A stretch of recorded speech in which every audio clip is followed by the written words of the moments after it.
स्वागत है आप सभी का पीएम से कहिए अपने मन की बात कार्यक्रम में। मैं हूं आपके साथ अपर्णा।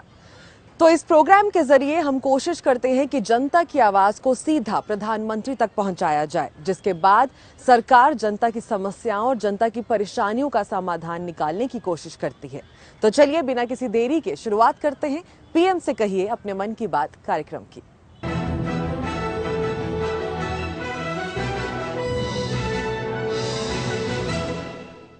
नए कृषि कानूनों को लेकर किसानों का आंदोलन अभी भी जारी है। किसानों ने भारत बंद बुलाया और उनके भारत बंद का समर्थन विपक्षी दलों ने भी किया। भारत बंद के दौरान कई जगह जमकर बवाल भी काटा गया। अब भारत बंद के असर को लेकर पंजाब की जनता क्या राय रखती है, आइए जानते हैं। देश के मानयोग प्रधानमंत्री साहब श्री नरेंद्र मोदी जी की मन की बात सुनता रहना है। बहुत मन दी बातां वो करते हैं, चंगियां भी होंदियां ने, कुछ गल्लां दिल नूं लगदा है भी वाकई प्रधानमंत्री साहब देश के हित दियां करते हैं। परंतु मैं हुण पिछले कुछ दिनों तो देख रहा है भी पूरे देश दे विच किसान मोर्चा चल रहा है। देशवासी होने के नाते मैं समझदा भी सरकार नूं किसानां दीयां मंगां वल सारे कामकाज छड्ड के ध्यान देना चाहिए है। देखो, हर एक बंदे दीयां अपणियां भावनावां हुंदियां ने दिल दीयां। हर एक बंदा कहता जी मैं प्रधानमंत्री दे नाल गलबात करा, अपने मन दीयां भावनावां दसां। ठीक है, प्रधानमंत्री साहब हर एक बंदे नूं समां नहीं दे सकते, पर मैं इस टीवी चैनल के माध्यम के राही प्रधानमंत्री साहब नूं बेनती करदा कि मेरे दिल के ख्यालात ने वो जरूर प्रधानमंत्री साहब तवज्जो देणगे इस वल। देखो, उत्थे लखां की तादाद दे विच दिल्ली के बार्डरां दे उपर किसान बैठे ने। किसान की उन्हां दे छोटे छोटे बच्चे बैठे ने, बजुर्ग बैठे ने, बजुर्ग मातावां भैणां, बहुत गिणती जन समुदाय बैठा किसानां दा। ਅਸੀਂ ਪ੍ਰਧਾਨ ਮੰਤਰੀ ਜੀ ਨੂੰ ਅਪੀਲ ਕਰਦੇ ਹਾਂ ਕਿ ਕਿਸਾਨਾਂ ਦਾ ਜਿਹੜਾ ਮਸਲਾ ਹੈਗਾ ਜਿੰਨੀ ਜਲਦੀ ਹੋ ਸਕੇ ਉਹਨੂੰ ਜਲਦੀ ਤੋਂ ਜਲਦੀ ਉਹਨੂੰ ਕੀਤਾ ਜਾਵੇ, ਤਾਂ ਕਿ ਉਹ ਇੰਡਸਟਰੀ ਦੇ ਉੱਤੇ ਬਹੁਤ ਬੜਾ ਅਸਰ ਪੈ ਰਿਹਾ ਹੈ। ਇੰਡਸਟਰੀ ਦਾ ਆਵਾਜਾਈ ਬਹੁਤ ਬੰਦ ਹੈ, ਟਰਾਂਸਪੋਰਟ ਸਾਰੀ ਬੰਦ ਹੈ, ਕੋਈ ਮਾਲ ਆ ਨਹੀਂ ਰਿਹਾ, ਕੋਈ ਜਾ ਨਹੀਂ ਰਿਹਾ। ਸਾਰੇ ਮਾਲ ਜਿਹੜੇ ਆਰਡਰ ਨੇ ਸਾਡੇ ਕੈਂਸਲ ਹੋ ਰਹੇ ਨੇ। ਅਸੀਂ ਇਸ ਕਰਕੇ ਬਹੁਤ ਪਰੇਸ਼ਾਨ ਹਾਂ, ਲੇਬਰ ਸਾਡੀ ਪਰੇਸ਼ਾਨ ਹੈ। ਅਤੇ ਇਸ ਕਰਕੇ ਅਸੀਂ ਪ੍ਰਧਾਨ ਮੰਤਰੀ ਨੂੰ ਅਪੀਲ ਕਰਦੇ ਹਾਂ ਵੀ ਕਿਸਾਨਾਂ ਨਾਲ ਬੈਠ ਕੇ ਜੋ ਵੀ ਹੈ ਗੱਲਬਾਤ ਕੀਤੀ ਜਾਵੇ, ਤਾਂ ਕਿ ਇਹ ਕੰਮ ਜਿੰਨੀ ਜਲਦੀ ਨਿਬੜੇ ਤਾਂ ਆਪਣੇ ਆਪਣੇ ਘਰਾਂ 'ਚ ਇਹ ਵਾਪਸ ਆਉਣ, ਸੁੱਖ ਸ਼ਾਂਤੀ ਨਾਲ ਸਾਰਾ ਜਾਣੇ ਭਾਰਤ ਨੂੰ ਖੁਸ਼ਹਾਲ ਰੱਖਿਆ ਜਾਵੇ। ਮੈਂ ਇੱਕ ਮੋਦੀ ਜੀ ਨੂੰ ਆਪਣੇ ਬੇਨਤੀ ਕਰਨਾ ਚਾਹੁੰਦਾ ਕਿ ਉਹ ਜੋ ਵੀ ਆਪਣੇ ਦਿੱਲੀ ਦੇ ਵਿੱਚ ਰੋਸ ਪ੍ਰਦਰਸ਼ਨ ਕਰ ਰਹੇ ਨੇ ਆਪਣੇ ਕਿਸਾਨ ਭਰਾ, ਉਹਨਾਂ ਦੀ ਜਲਦ ਤੋਂ ਜਲਦ ਉਹਨਾਂ ਦੇ ਜੋ ਕਾਨੂੰਨਾਂ ਦੇ ਖਿਲਾਫ ਜੋ ਉਹਨਾਂ ਨੇ ਪ੍ਰੋਟੈਸਟ ਕਰ ਰਹੇ ਉਹਨਾਂ ਦਾ ਹੱਲ ਕਰਨਾ ਚਾਹੀਦਾ, ਤਾਂ ਕਿ ਉਹ ਜਲਦ ਤੋਂ ਜਲਦ ਆਪਣੇ ਘਰੇ ਆਉਣ, ਸੁੱਖ ਸ਼ਾਂਤੀ ਨਾਲ ਵਧੀਆ ਉਹ ਹੋਵੇ ਉਹਨਾਂ ਦਾ। ਤੇ ਇਹੀ ਅਪੀਲ ਹੈ ਵੀ ਜਲਦ ਤੋਂ ਜਲਦ ਉਹਨਾਂ ਦਾ ਕੋਈ ਨਾ ਕੋਈ ਹੱਲ ਨਿਕਲਣਾ ਚਾਹੀਦਾ ਹੈ। ਮੈਂ ਮੋਦੀ ਜੀ ਨੂੰ ਅਪੀਲ ਕਰਨਾ ਚਾਹੁੰਦਾ ਕਿ ਜਿਹੜੇ ਸਾਡੇ ਕਿਸਾਨ ਭਰਾ ਪਿਛਲੇ ਪਹਿਲਾਂ 2 ਮਹੀਨੇ ਤਾਂ ਪੰਜਾਬ ਦੇ ਵਿੱਚ ਧਰਨਾ ਦੇ ਕੇ ਰੱਖਿਆ, ਜਿਨ੍ਹਾਂ ਨੇ ਹੁਣ ਪਿਛਲੇ 15 ਦਿਨਾਂ ਤੋਂ ਵਿਚਾਰੇ ਦਿੱਲੀ ਬਾਰਡਰ 'ਤੇ ਧਰਨਾ ਦੇ ਕੇ ਬੈਠੇ ਨੇ, ਤਾਂ ਕਿਰਪਾ ਕਰਕੇ ਉਹਨਾਂ ਦੀ ਕੁਛ ਸੁਣਵਾਈ ਕੀਤੀ ਜਾਵੇ ਤਾਂ ਕਿ ਵਿਚਾਰੇ ਆਪਣੇ ਘਰਾਂ ਨੂੰ ਛੇਤੀ ਪਰਤ ਸਕਣ। ਅਤੇ ਜਿਸ ਹਿਸਾਬ ਦਾ ਮਾਹੌਲ ਹੋਇਆ ਹੈ ਅਤੇ ਦੇਸ਼ 'ਚ ਮਹਿੰਗਾਈ ਵੀ ਵੱਧ ਰਹੀ ਹੈ, ਅਤੇ ਜੇ ਸਮੱਸਿਆ ਦਾ ਜਲਦੀ ਤੋਂ ਜਲਦੀ ਜੇ ਨਿਪਟਾਰਾ ਹੋ ਸਕੇ ਤਾਂ ਬਹੁਤ ਵਧੀਆ ਹੋਏਗਾ। ਅਤੇ ਲੋਕਾਂ ਦੇ ਮਨ ਦੀ ਗੱਲ ਮੋਦੀ ਜੀ ਆਪਣੇ ਮਨ ਦੀ ਗੱਲ ਤਾਂ ਸੁਣਾ ਦਿੰਦੇ ਨੇ ਹਰ ਮਹੀਨੇ, ਤਾਂ ਇਸ ਲਈ ਕਿਰਪਾ ਕਰਕੇ ਇਸ ਵਾਰ ਲੋਕਾਂ ਦੇ ਮਨ ਦੀ ਗੱਲ ਵੀ ਸੁਣ ਲਿੱਤੀ ਜਾਵੇ ਤਾਂ ਬਹੁਤ ਸ਼ੁਕਰੀਆ। ਜਿਸ ਤਰ੍ਹਾਂ ਆਪਾਂ ਨੂੰ ਪਿਛਲੇ ਲਾਸਟ ਕਾਫੀ ਦੇਰ ਤੋਂ ਇਹ ਆਪਾਂ ਨੂੰ ਦਿਖਣ ਜਾ ਰਿਹਾ ਕਿ ਕਿਸਾਨ ਬਹੁਤ ਦੇਰ ਤੋਂ ਅੰਦੋਲਨ ਕਰ ਰਹੇ ਹਨ, ਆਪਣੀ ਜਾਇਜ਼ ਮੰਗਾਂ ਨੇ ਉਹਨਾਂ ਦੀਆਂ, ਜੋ ਕਿ ਸਰਕਾਰ ਬਿਲਕੁਲ ਵੀ ਆਪਣੇ ਕੰਨੀ ਨਹੀਂ ਧਰ ਰਹੀ। ਇੰਨੀਆਂ ਵਾਰ ਮੀਟਿੰਗਾਂ ਹੋਣ ਤੋਂ ਬਾਅਦ ਵੀ ਵਿਚਾਰੇ ਸਾਡੇ ਬਜ਼ੁਰਗ 94 95 96 ਸਾਲ ਦੇ ਬਜ਼ੁਰਗ ਸਾਡੇ ਉੱਤੇ ਵਿਚਾਰੇ ਬੈਠੇ ਨੇ ਠੰਡਾਂ 'ਚ ਰਾਤਾਂ 'ਚ, ਜੋ ਕਿ ਆਪਣੀ ਰੋਟੀਆਂ ਵੀ ਆਪ ਪਕਾ ਰਹੇ ਨੇ, ਖਾ ਰਹੇ ਨੇ, ਘਰ ਉਹਨਾਂ ਦੇ ਪਿੱਛੋਂ ਮਾਵਾਂ ਉਡੀਕ ਰਹੀਆਂ ਨੇ। ਛੋਟੇ ਛੋਟੇ ਬੱਚੇ ਵੀ ਉੱਥੇ ਭੁੱਖ ਹੜਤਾਲ 'ਤੇ ਬੈਠਣ ਦੀ ਗੁਜ਼ਾਰਿਸ਼ਾਂ ਕਰ ਰਹੇ ਨੇ, ਪਰ ਸਾਡੇ ਅਮਿਤ ਸ਼ਾਹ ਜੀ, ਨਰਿੰਦਰ ਮੋਦੀ ਜੀ ਉਹਨਾਂ ਦੀ ध्यान नाल मंगा सुनन ते उन्हां ते पूर्ण विचार करन। देश का आम नागरिक होने के नाते नरेंद्र मोदी जी से बेनती करना चाहता हूं, जो पिछले लंबे समय से किसान भाई संघर्ष कर रहे हैं, उसका हमारे नरेंद्र मोदी जी को, प्रधानमंत्री जी को जल्द से जल्द हल करना चाहिए। सोच विचार करके जो बढ़िया हो रहा है उसका हल करना चाहिए। इसका असर जो है हमारे देश के हर वर्ग पर, वरना बहुत ज़्यादा नुकसान होने की आशा है। हाँ जी, जो ਅੰਦੋਲਨ ਚੱਲ ਰਿਹਾ ਜੀ ਕਿਸਾਨ ਭਾਈਚਾਰੇ ਦਾ ਸਾਰੇ ਵਰਗਾਂ ਦੇ ਚੱਲਦਾ ਪਿਆ ਹੈ, ਇਹ ਸਾਰੇ ਇੰਡੀਆ ਦਾ ਹੀ ਅੰਦੋਲਨ ਹੈ ਜੀ, ਸਾਰੇ ਇੰਡੀਆ ਦੇ ਕਿਸਾਨਾਂ ਦਾ ਅੰਦੋਲਨ ਹੈ। ਇਹ ਇਕੱਲਾ ਸਿੱਖ ਭਾਈਚਾਰੇ ਨਹੀਂ ਹੈ, ਭਾਈਚਾਰੇ ਦਾ ਨਹੀਂ ਹੈ ਜੀ ਅੰਦੋਲਨ। ਇਹ ਮੋਦੀ ਨੂੰ ਚਾਹੀਦਾ ਇਹਨਾਂ ਦੀਆਂ ਮੰਗਾਂ ਮੰਨ ਕੇ ਜਿਹਦੇ ਕਾਨੂੰਨਾਂ ਰੱਦ ਕਰਨਾ ਚਾਹੀਦਾ ਜੀ, ਨਹੀਂ ਤੇ ਸਾਰਿਆਂ ਦੀ ਕਿਚਨ ਦੇ ਉੱਤੇ ਸਾਰਿਆਂ ਦੀ ਰਸੋਈ ਤੇ ਅਸਰ ਪਏਗਾ, ਇਸ ਦਾ ਹਰ ਵਰਗ ਤੇ ਅਸਰ ਪਏਗਾ। ਇਹਨਾਂ ਨੂੰ ਕਿਸਾਨਾਂ ਦੀਆਂ ਮੰਗਾਂ ਮੰਨ ਕੇ ਇਹਨਾਂ ਦੇ ਵੱਲ ਇਹਨਾਂ ਨੂੰ ਪੋਜ਼ਿਟਿਵ ਹੋਣਾ ਚਾਹੀਦਾ ਇਹਨਾਂ ਨੂੰ।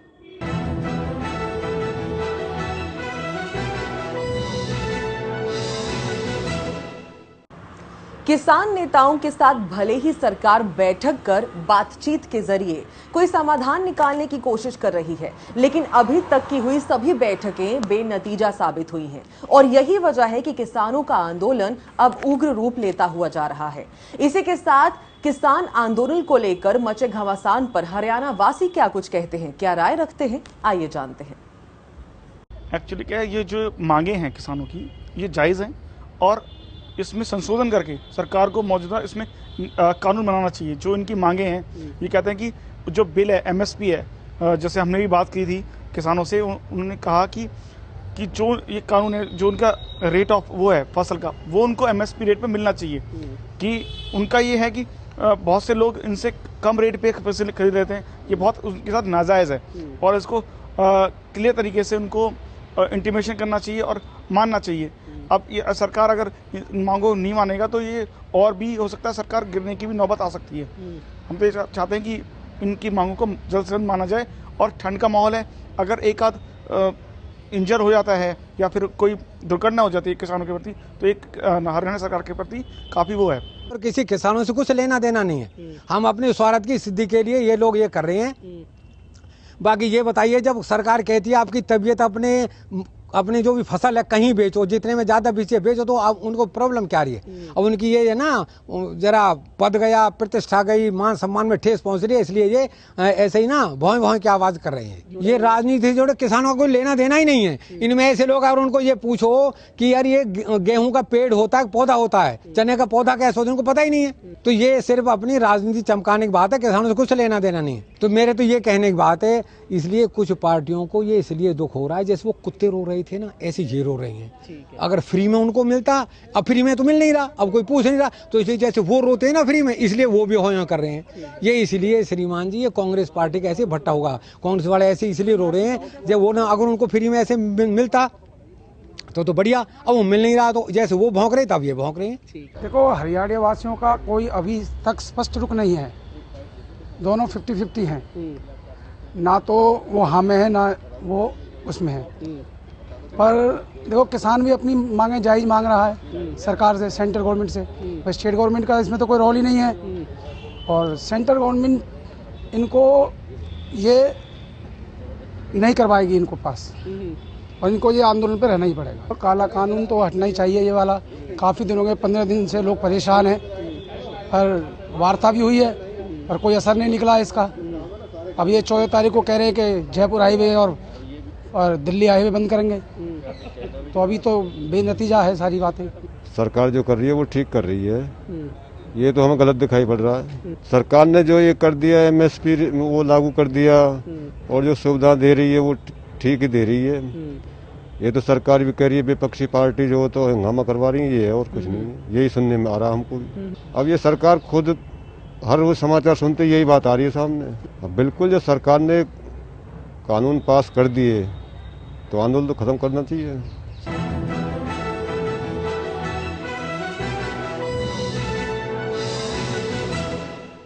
सरकार ने भले ही किसानों को 13 पन्नों में लिखित प्रस्ताव सौंपा हो, लेकिन किसान अपनी जिद पर अड़े हुए हैं।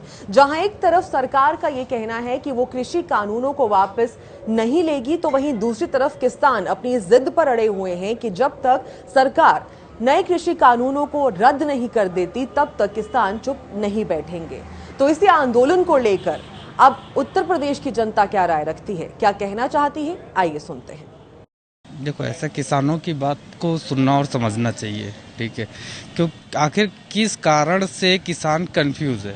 भाई कुछ लोग कह रहे हैं कि नहीं, किसी के बहकावे में आके कंफ्यूज है, लेकिन किसी के बहकावे में इतना कंफ्यूज नहीं हो सकता है कि वो अपना नुकसान और नफा ना समझ पाए, ठीक है? एमएसपी को लेके अगर उसको इशू है तो सरकार को क्लियर करना चाहिए, ये सरकार की रिस्पॉन्सिबिलिटी है। जनता ने सरकार को चुना इसलिए कि भाई नियम कानून बनाए, सारी चीजें करे, अगर कहीं कंफ्यूजन हो तो उसको दूर करे।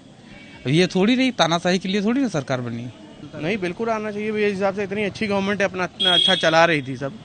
अब किसानों का नहीं सोचेगी, जो पूरा गवर्नमेंट को मतलब समझ लिए कि बैकहैंड है पूरा गवर्नमेंट का, वो अगर उनके बारे में नहीं सोचेगी तो आगे कैसे चलेगा। बिल्कुल सोचना चाहिए। 14 दिन हो चुके हैं, किसान परेशान है, सड़कों पर है, अब उनको सोचने का समय आ गया है। एक तो हमें पूरी जानकारी पहली बात तो है नहीं, और जो हमारे सुनने में आया है कि 20 से दलालों को हटाना चाहती है सरकार, ठीक है। तो अगर दलालों को सरकार हटा रही है तो उनको उनके फेवर की बात है किसानों की, और बाकी तो सरकार को भी झुकना चाहिए। बात सही है, ये थोड़ा उसको भी दबाव में आना चाहिए, सुनना चाहिए। देखिए, यहाँ पे मैं किसान तो मैं भी किसान परिवार से ही हूँ, और मुझे भी ये लगता है, मगर जो भी सरकार कर रही है कुछ भविष्य सोच के कर रही है। बिना भविष्य सोचे सरकार नहीं कर रही है। आप ये हमेशा ध्यान रखिएगा, सरकार कुछ भी कदम उठाएगी और मोदी जैसा शख्स कि उसको ना आगे का है ना पीछे का है, उन्हें अपने परिवार को भी किनारे, बाकी तो परिवारवाद चल रहा है बहुतों का, इसमें राजनीति हो रही है। इसके राजनीति को किनारे रख के किसान को खुद सोचना चाहिए कि मेरे लिए कौन सी अच्छी चीज है, कौन खराब है, तब उस पर डिसाइड होना चाहिए। मगर जो भी सरकार कर रही है वो किसान हित में ही कर रही है। बिल्कुल आना चाहिए, सरकार को आना पड़ेगा, क्योंकि किसान ही हमारा अन्नदाता है। किसान की वजह से आज हम हमारे मतलब जो भी जनता है हमारी, उसी की बदौलत चल रही है। एक किसान है और दूसरा सैनिक है, और किसान पे ही डिपेंड करता है सैनिक भी। तो मुझे तो लगता है ऐसा है कि इनको कुछ कदम पीछे हट करके और इस विषय पे कुछ खुली वार्ता करनी चाहिए, और उसमें कुछ बुद्धिजीवी लोगों को भी शामिल करना चाहिए। खाली किसान और केंद्र सरकार के मंत्रियों की बैठक से कुछ नहीं होगा, उसमें कुछ एक्स्ट्रा पार्टी भी होनी चाहिए, जैसे कि हमारे बड़े बड़े बुद्धिजीवी हैं या मुख्य जस्टिस, चीफ जस्टिस हैं, ये इस तरीके के कुछ बड़े बड़े लोग हों तो इससे अच्छा रिजल्ट निकल सकता है।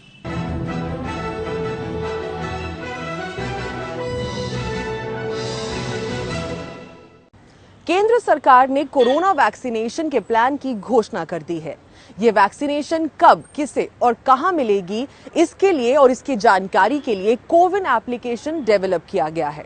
सरकार का यह भी कहना है कि ये वैक्सीनेशन हर उस व्यक्ति को लगेगी जिसे लगना जरूरी है, लेकिन ये वैक्सीनेशन भारत के सभी लोगों को लगेगी या नहीं, इस पर अभी सरकार के पास कोई जवाब नहीं है। तो कोरोना वैक्सीनेशन पर दिल्ली वासियों का क्या कहना है, आइए सुनते हैं। हमें बहुत खुशी की बात है कि वैक्सीन आ गई है। बहुत लंबे टाइम से इंतजार था कि वैक्सीन कब आएगी।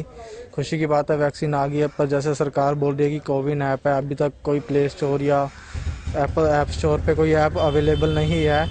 हालांकि ठीक है, घोषणा की है, बट कैसे इम्प्लीमेंट करती है सरकार वो देखा जाने की बात है। देखिए, सबसे बड़ा चैलेंज होगा कि किसको ज़रूरत है वो आइडेंटिफाई करना, और एक भारत की आबादी 135 करोड़ के आसपास है।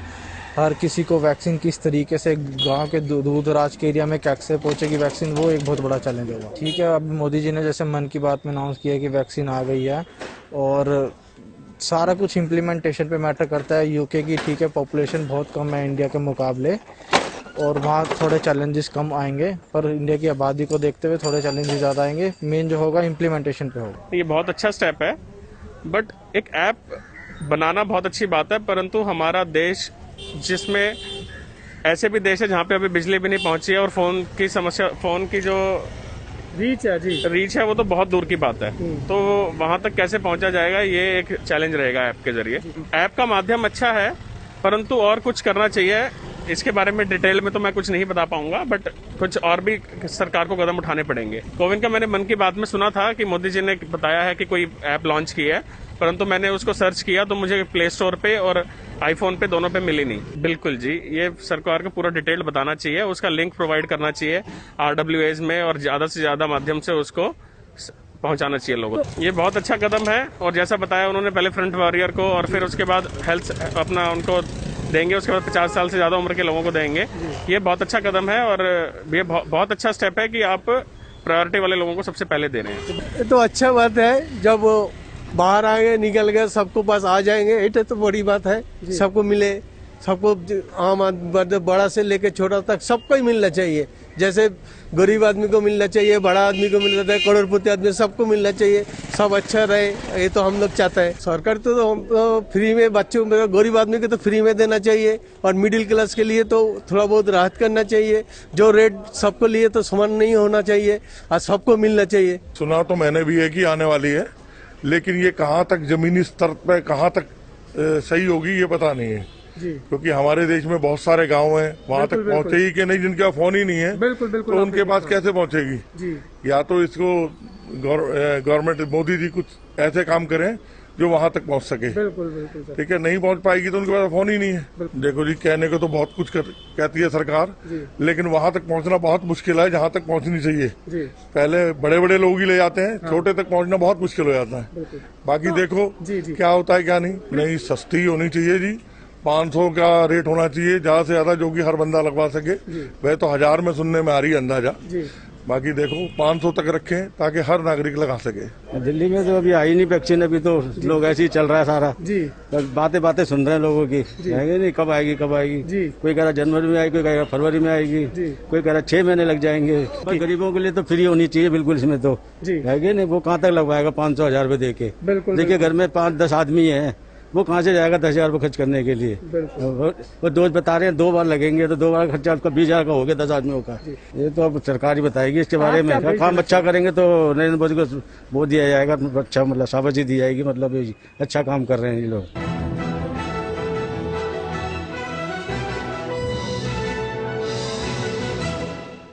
जम्मू कश्मीर में डीडीसी चुनाव के अंतिम और 8वें चरण का मतदान 19 दिसंबर को होगा और मतगणना 22 दिसंबर को की जाएगी, जिसके बाद ये साफ हो जाएगा कि जम्मू कश्मीर में विकास की गंगा बहाने का मौका अब किसे मिलने वाला है। डीडीसी इलेक्शन और विकास कार्यों को लेकर जम्मू कश्मीर की जनता कुछ कह रही है, आइए सुनते हैं। तो ये एक डेमोक्रेसी में एक सिस्टम है जो गवर्नमेंट ने पंचायती कराया है, इसमें कुछ परिवर्तन होगा ही होगा, कुछ फायदा ही होगा, इसलिए गवर्नमेंट ने ये प्रोसेस किया है। चलो सबके लिए भलाई के लिए ये ठीक ही होगा। दिक्कत तो जो चलती रहती है, काफ़ी डेवलपमेंट की भी दिक्कत होती है, चलती कुछ काम हो रहे हैं, कुछ आगे और होने हैं, और अच्छे तरीके से होंगे काम। ये एक प्रोसेस है गवर्नमेंट का, डेमो पंचायती राज सिस्टम है, तो उसी लिहाज से ये एक ठीक है, एक पूरी तरह से लोगों के हाथ जो सत्ता आएगी, शक्ति, उसका एक ये सिस्टम है। हाँ, ये अच्छा सिस्टम है। मतदान का मतलब क्या होता है? मत का दान।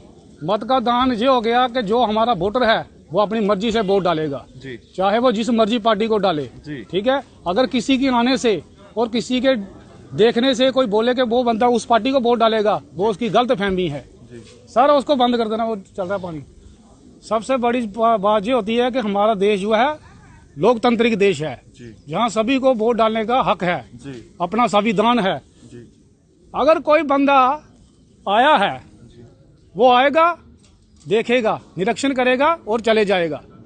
उसके साथ 10 बंदे और खड़े हो जाएंगे और 10 के साथ 10 और खड़े हो जाएंगे। ये लोकतंत्र है, हिंदुस्तान सबका है। अगर वो खड़े हो सकते हैं तो इस धरती में कोई भी खड़ा हो सकता है। सर मुझे ऐसा लगता है कि जो जैसे 19 तारीख तो इलेक्शन खत्म हो रहे हैं, जो हमारे डीडीसी के इलेक्शन इस बार पहली बार जहां हो रहे हैं, फर्स्ट टाइम है, एक उम्मीद लेके चल सकते हैं कि शायद कुछ कामयाबी मिले, कुछ डेवलपमेंट में कुछ फ़ायदा मिले। इसी उम्मीद से हम सब इकट्ठे होकर कोशिश कर रहे हैं कि ये काम चले और इसका हमें कुछ ना कुछ बेनिफिट मिले। क्योंकि पहले जैसे आप देखते ही रहे, पहले हमें कुछ इतना बेनिफिट नहीं मिला, जैसे हमारे जम्मू को तो खास करके नहीं मिला। अब इन इलेक्शनों से हम ये सोच रहे हैं कि शायद जम्मू में भी कुछ हमें फ़ायदा, डेवलपमेंट में कुछ हमें बेनिफिट मिले। पहले हमेशा जो भी था ऐसे ही चल पड़ता था। उम्मीद तो पूरी है, और क्योंकि सबसे बड़ी बात है ये इलेक्शन समझने वाली बात है कि ये इलेक्शन है कौन से हैं। ये एक हमारी बेसिक जो एमिनिटीज़ है ना, उनको पूरा करने वाले इलेक्शन है। ये वो वाले इलेक्शन नहीं है कि बड़ी बड़ी सड़कें होंगी, पुल होंगे। ये हमारी नाली होगी, गलियां होगी, डिस्पेंसरी जैसे हेल्थ सेक्टर को लेके छोटी मोटी डिस्पेंसरी, ये चीज़ जो बेसिक इम्यूनिटीज़ से हम बड़े ज़्यादा दूर थे, वो लग रहा है कि इस इलेक्शन के बाद वो हमारी कमी पूरी होगी। और पहले ये होता था कि हमें एमएलए से फंड मिलता था किसी एक गली के लिए, तो दूसरी गली रह जाती थी। इसमें ये होगा कि जब ये नुमाइंदे जीत के आएंगे, वहाँ पे क्या होगा कि वार्ड, हर एक वार्ड जो है ना, उसको पूरा पूरा हक मिलेगा जो पहले मिलता नहीं था। तो इसलिए हमें पूरी उम्मीद है कि इसके बाद काफ़ी चेंजेस आएंगे और देखिए फिर क्या बनता है। बिल्कुल दौड़ेगा। जैसे कि ये चुनाव आपको मालूम है डीडीसी डिस्ट्रिक्ट डेवलपमेंट काउंसिल, ठीक है। ये इसीलिए बनाया गया है कि छोटे छोटे जो ज़िले हैं उनमें जो डीडीसी के चुनाव हो रहे, जो यहाँ से जो जीत कर आगे जो आएंगे कैंडिडेट, वो छोटे छोटे ज़िलों की जो समस्याएं, जो भी उनकी प्रॉब्लम्स हैं, वो सरकार के गवर्नमेंट के आगे जो पेश करेंगे, उसमें गवर्नमेंट पूरा उनका निवारण करेगी। और हमें पूरी उम्मीद है आने वाले समय में जो जिसकी ये बीजेपी की जो सरकार आएगी या जिसकी भी सरकार, हमें बीजेपी से बहुत उम्मीद है कि बीजेपी की जो सरकार आएगी बिल्कुल डेवलपमेंट होगी और हमें पूरी आशा है इस पर कि आगे ले जाएंगे, जम्मू कश्मीर को आगे ले जाएंगे। बहुत कुछ चेंज होगा, पहले तो इतना डेवलपमेंट नहीं हुआ था। इस बार हमने पूरी जोर लगा रहे हैं कि हमारे देश का डेवलपमेंट अच्छी तरीके से हो। और मोदी जी ने तो बहुत राशि भेजी है और काम बहुत अच्छे करवा रहे हैं। वो उसकी योजना पर जाओ तो लोग यही बोलते हैं कि हमारे बीच मोदी जी हैं तो मोदी जी हैं, और किसी को कैंडिडेट को नहीं देखते हैं, सिर्फ वो मोदी जी को देख के वोट दे रहे हैं। इसी कारण हम यही चाहते हैं कि हमारे देश का डेवलपमेंट अच्छा हो। जी बिल्कुल देखने को मिलेगा, पॉजिटिव अप्रोच हो तो क्यों नहीं हो सकता है। जितना कुछ मैं यहाँ देख रही हूँ और मेरे इलाके से जो लोग यहाँ पे आके वोट डाल रहे हैं, उनमें भी तो कोई उम्मीद है ना।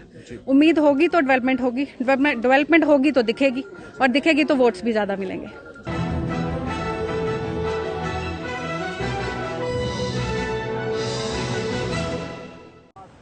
राजस्थान में भले ही कांग्रेस की सरकार हो और वो विकास कार्यों के बड़े बड़े दावे कर रही हो, लेकिन पंचायत चुनाव ने ये साबित कर दिया कि जनता गहलोत सरकार से कितनी खुश है। पंचायत चुनाव के नतीजे ने न सिर्फ कांग्रेस को एक बड़ा झटका दिया है, बल्कि बीजेपी को एक बार फिर से प्रदेश सरकार को घेरने का एक और मौका दे दिया है। पंचायत चुनाव के नतीजों से और विकास कार्यों से राजस्थान की जनता कितनी खुश है, ये जानना भी बेहद जरूरी है। राजस्थान में जो पंचायत चुनाव हुए हैं, इस चुनाव के अंदर कांग्रेस ने अपना अच्छा प्रदर्शन किया है, लेकिन कांग्रेस पूरी पार्टी इसको कोरोना के कारण उसके कार्य में लगी हुई रही, इसलिए बड़े बड़े नेता चुनाव में नहीं गए। और जबकि बीजेपी के लोग बराबर, अपने सारे बड़े नेता थे वो सब मंत्री सहित वहाँ लगे हुए थे, इसलिए थोड़ी सी कमी रही है। और ऐसे पूर्वी राजस्थान में थोड़ा हमेशा बीजेपी का गढ़ रहता है, और पश्चिमी राजस्थान के अभी कुछ चुनाव अभी होने बाकी हैं, इसलिए थोड़ी कमजोरी रही है। लेकिन अशोक जी गहलोत के जो कार्यकाल के कारण जो जनता की भावना है वो बहुत ही अच्छी है। अच्छा संदेश है राजस्थान के अंदर कांग्रेस का, और आने वाले चुनावों में जो भी अब नतीजा आएगा वो कांग्रेस के पक्ष में आएगा।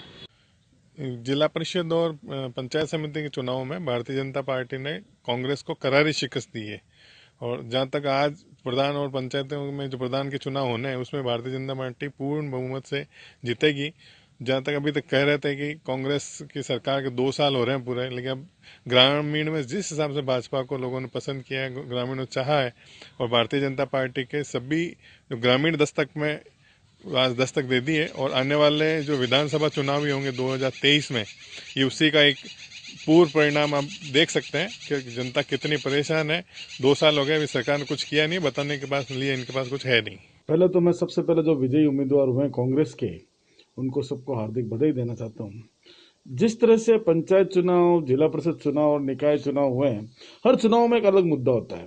स्थानीय चुनाव थे, स्थानीय मुद्दे थे, और जैसे भी रहा है वो आशानुरूप नहीं रहा, तो उसके लिए अब किसको दोष दें? कोरोना को भी दोष दे सकते हैं, स्थानीय मुद्दों को भी दोष दे सकते हैं। और जहां तक मैं मानता हूं, हम सब ने, हमारे कांग्रेस कार्यकर्ताओं ने बहुत अच्छी मेहनत की, फिर भी जो जनता ने हमें निर्णय दिया वो सिरोधार्य है, और हम चाहेंगे कि हम आगे और मेहनत करें और ज्यादा सफलता प्राप्त करें। चुनाव के जो परिणाम आए हैं, ग्रामीण चुनाव है, पंचायत समिति सदस्य के चुनाव है, और विभिन्न प्रधान भी बनेंगे।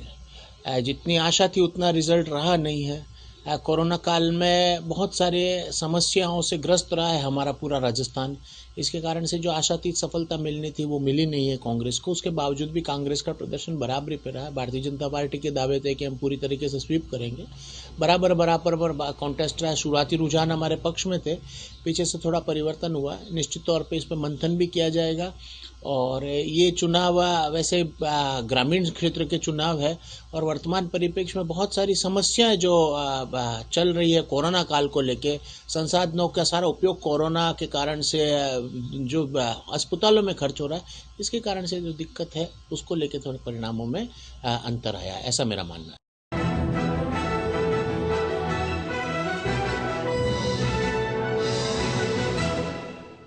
देश के कई राज्यों में लव जिहाद को लेकर कड़े कानून बनाने की तैयारियां तेज हैं। ऐसे में मध्य प्रदेश में भी लव जिहाद को लेकर जो प्रस्तावित कानून है उसमें कड़े प्रावधान जोड़ने की कोशिश की जा रही है। ऐसे में आपको बता दें कि मध्य प्रदेश में अब जो लव जिहाद के खिलाफ आरोपी है उसकी संपत्ति को कुर्क करने का एक प्लान है, वो भी किया जा रहा है। ऐसे में मध्य प्रदेश की जनता इस कानून को लेकर क्या कह रही है, आइए जानते हैं। मैं आपके माध्यम से एक बात ये कहना चाहता हूँ कि शादी जो होती है ये एक पवित्र बंधन होता है जो हर किसी को जोड़कर चलता है। लेकिन इस्लाम में भी अगर इसको कोई गलत तरीके से किसी दूसरे समाज की लड़की से अगर गलत तरीके से निकाह करता है या शादी करता है तो वो एक गलत ही है। और मैं भी नहीं चाहूँगा कि यह कानून जो सरकार जो बना रही है इसका कहीं दुरुपयोग हो। मेरा ऐसा व्यक्तिगत रूप से मानना है कि जिस प्रकार से हमारे देश को तोड़ने के लिए जैसे अफगानिस्तान को तोड़ करके, बांग्लादेश को तोड़ करके, पाकिस्तान को तोड़ करके हमारे देश से अलग किया गया है, उसी प्रकार से भारत को तोड़ने के लिए जिस प्रकार से जनसंख्या के अंदर परिवर्तन कैसे किया जाए, उसके अनुपात में परिवर्तन कैसे किया जाए, इसको लेकर के ये एक प्रकार का अंतर्राष्ट्रीय षड्यंत्र हमारे देश के ऊपर काम कर रहा है। जैसे आतंकवाद है, घुसपैठ है, उसी प्रकार से ये जो लव जिहाद है ये भी एक प्रकार का ये अंतर्राष्ट्रीय प्रयत्न है ताकि हमारे भारत देश को तोड़ा जाए। जिस प्रकार से कि पूरे देश में एक माहौल चल रहा है लव जिहाद को लेकर के, इस लव जिहाद पर आप प्रदेश स्तर पर अपने अपने स्तर पर प्रदेश सरकारें लव जिहाद के विरोध में कानून बनाने जा रही है। उसी तारतम्य में मध्य प्रदेश सरकार भी, शिवराज सरकार भी लव जिहाद के खिलाफ एक सख्त कानून बनाने जा रही हैं। मैं उसका समर्थन करता हूं कि लव जिहाद के खिलाफ सख्त से सख्त कानून बने। कहना चाहूँगा कि जो लव जिहाद का जो कानून बनाया जा रहा है, जो बन रहा है, उसके अंदर जो बातें बताई जा रही है, षड्यंत्र पूर्वक किसी से शादी करके या उसको अपने जाल में फंसाकर उसका दुरुपयोग किया जा रहा है या उसको सताया परेशान किया जा रहा है, तो मैं सरकार से ये बात कहूँगा कि जिस चीज़ को सरकार किसी के ऊपर थोप रही है इसका इस्लाम पहले ही कह चुका है। धोखाधड़ी करना, किसी को दगा देना, किसी के साथ गलत करना, इससे इस्लाम रोकता है और हम भी इसके पक्ष में। लेकिन सरकार जो लव जिहाद का कानून लेकर आई है, बेशक लेकर आए, लेकिन इसके अंदर किसी एक समाज को टारगेट ना किया जाए।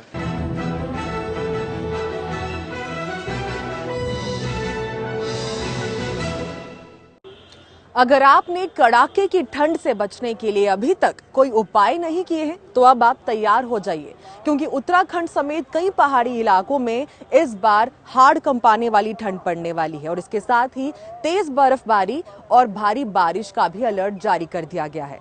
इसे लेकर उत्तराखंड की जनता कितनी तैयार है, आइए उन्हीं से जानते हैं। आजकल तो ये है कि सबसे पहले तो गरीबों को चाहे अमीर हो उसके लिए मास्क देना जरूरी है, एक चीज़ तो ये है। दूसरे में है कि सर्दी के टाइम पर उनके लिए थोड़ा सा जैसे कंबल है या कोई सुविधा जिस प्रकार से ठंड से बचा जा सके, और उनको ज़्यादा करके तो निर्देश ही देने पड़ते हैं, निर्देश देने चाहिए कि भाई ये न करो वो न करो। जैसे भी कोरोना के लिए इसमें हमारे पास जो भी सरकारी संसाधन है, सिस्टम है, तो वो प्रचार करते रहते हैं, तो उस प्रकार की उनको जागरूकता बनाए रखें, सबसे बड़ी यही है। क्योंकि जो गरीब लोग हैं ना उनके लिए रैन बसेरे वगैरह का होना चाहिए और सर्दी के लिए कंबल वगैरह उनके लिए मतलब जो है उनको मदद देनी चाहिए सरकार को। हाँ, अलाव वगैरह भी मतलब जो है सरकार को मतलब उसकी भी व्यवस्था करनी चाहिए और जितने भी गरीब लोग हैं उनको पूरी अपनी तरफ से सरकार को पूरी मदद करनी चाहिए। सर ये जो मैदानी एरिया में जो हमारा कोहरा बहुत तेज़ी से बढ़ा है, 4 दिन से, तो उससे हमारे जो बिजनेस कारोबार पर बहुत बड़ा असर पड़ रहा है। उससे हमारा जो टूरिस्ट क्षेत्र था, पूरा एरिया था हमारा उत्तराखंड, उसमें उससे ज़्यादा असर पड़ा।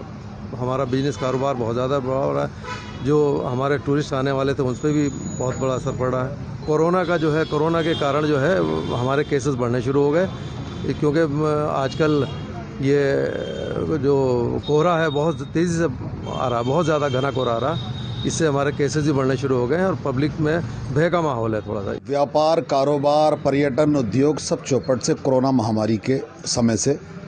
अब परंतु कुछ आया था निकल के व्यापारियों को कुछ राहत मिलती, लेकिन मौसम का मिजाज को देखते हुए जो मैदानी इलाकों में कोहरे की मार अब झेलने को मिल रही है पिछले कई दिनों से, और ऐसा लगता है कि कोहरा आगे काफ़ी बढ़ेगा, तो इससे व्यापार को, पर्यटन उद्योग को और समस्त व्यापारियों को बड़ा नुकसान उठाना पड़ रहा है और आम जनजीवन भी अस्त व्यस्त है।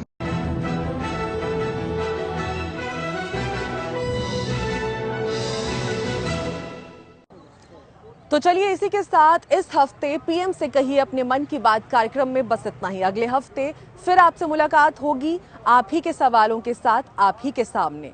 अगर आप चाहें तो इस कार्यक्रम का हिस्सा बन सकते हैं। अपना एक वीडियो मैसेज रिकॉर्ड कर हमें स्क्रीन पर नीचे दिए गए हमारे इंस्टाग्राम और फेसबुक के पेज पर हमारे साथ शेयर कर सकते हैं। हम जरूर आपका वीडियो मैसेज हमारे इस प्रोग्राम में शामिल करेंगे और पूरी कोशिश करेंगे कि आपका ये मैसेज प्रधानमंत्री तक जरूर पहुंचे। तो इसी के साथ आप अपना ध्यान रखिए और देश और दुनिया की तमाम बड़ी खबरों के लिए आप देखते रहिए JK 24/7 न्यूज।